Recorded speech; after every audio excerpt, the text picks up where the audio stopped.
So, Leah, you like to keep us waiting on the contracts, but congratulations, and I think thank you as well from Arsenal fans for committing. Um, this contract takes you into your 30s. I don't want to remind you of that, but Yeah, cheers. Good start. but obviously into your kind of peak years.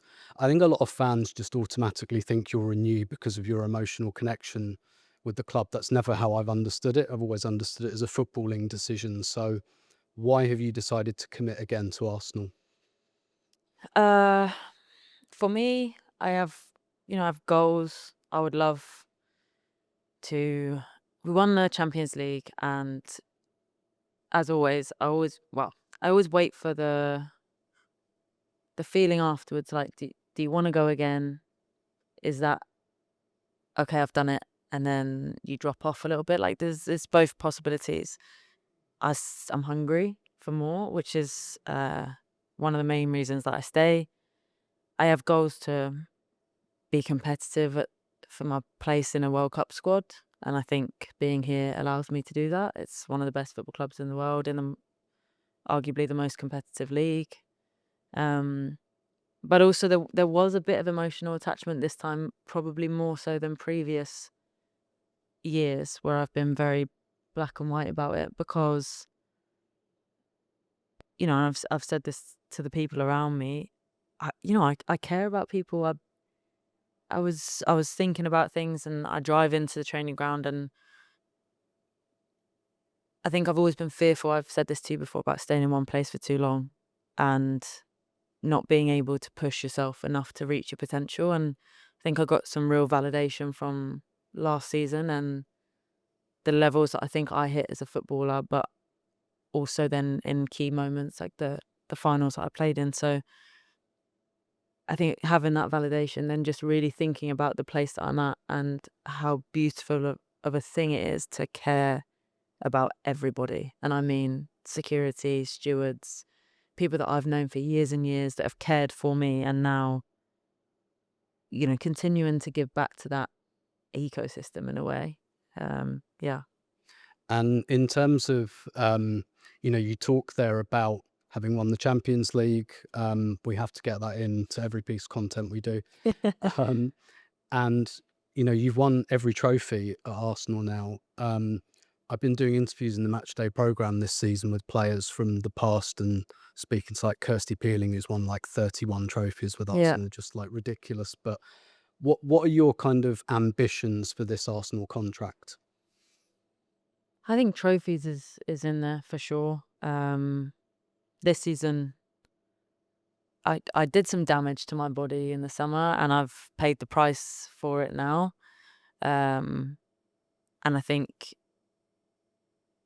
the ambition is to finish this season strong, to start next season, like hit the ground running, and really, we won the Champions League, and I was so happy because I think there's players in that team and that really deserved that. You talk about Leah Walti or um, even players that are still here this season, but Stina, Beth, Katie, Lotta, people that have been here for a really long time. Um, I think they deserved that. Manu, people like that.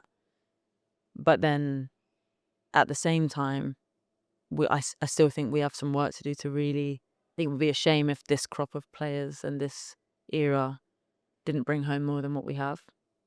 Yeah, absolutely. And one of the things I wanted to ask as well, we'll come on to this season in a moment, but with the injuries and rehab that you've been doing a lot of this season, have you had the chance to really enjoy and walk with being a double European champion? Has that I still stop people in the street and, tell them that Arsenal won the Champions League. Like, have you had a chance? Maybe the injury's given you more of a chance to experience, I guess, that joy of what you achieved last season. Yeah, I think also with the injury being like a constant reminder of like how did we get here?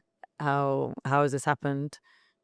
I know exactly why. I wouldn't change it for the world. Um, because of what was achieved, and I would do it all again. So yes, I think the Euros for me is the hardest to comprehend.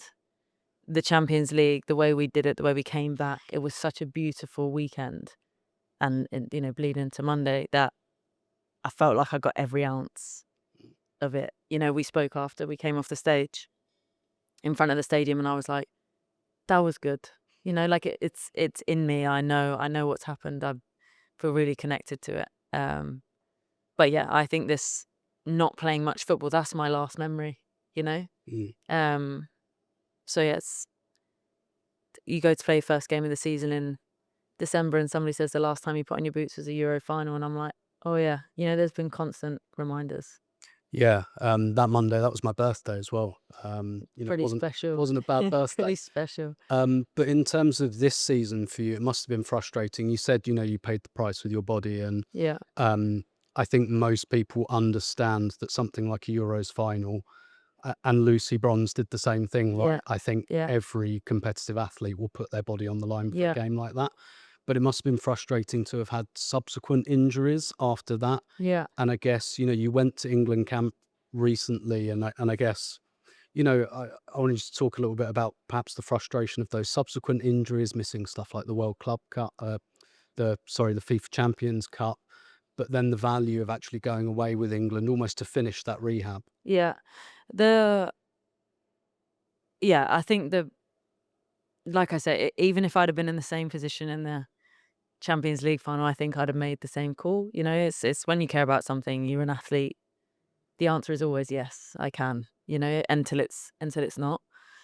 The subsequent injuries have been frustrating for me, and they chipped away at me a bit more. But it's also not a shock. Like I said, what what happened in the summer would change. It's changed my body, changed how I move, changed how you have to learn again. And I don't think it wasn't a complete shocker. It's just frustrating because another time that could have been a different story. So yeah, I feel sad. I was especially missing the Chelsea double header. I've waited a long time. I've been here for a long time to compete against what they made like themselves a giant in women's football, and I've waited a long time for that game and for it to be so competitive and to be part of it, and to not be was tough actually. Yeah, yeah. A tough game to watch, actually. Yeah. Trying to Yeah. stay neutral in the press box the second leg, Yeah. not easy. Yeah, well, I volunteered to go to the second leg. So that was silly on my behalf. Um, in terms of, signing the contract, and you've played under a lot of different managers now, and Renee's been in place for 18 months. She signed a new contract as well. How would you describe your relationship with her? I think me and Renee have a really good understanding of each other. I think there's obviously a level of authority um, that is, I think, is really healthy because I think we both lead in the same way in terms of delegation and empowerment of the group. So I suppose I'm on board with her ideology in that sense. I think she is blunt with me, and I've asked her to be, but she is. I want that feedback. I want to learn. I want to get better, and she knows that about me. She's also willing to ask more of me, which I appreciate. Um, so yeah, I really like working with her. I think she's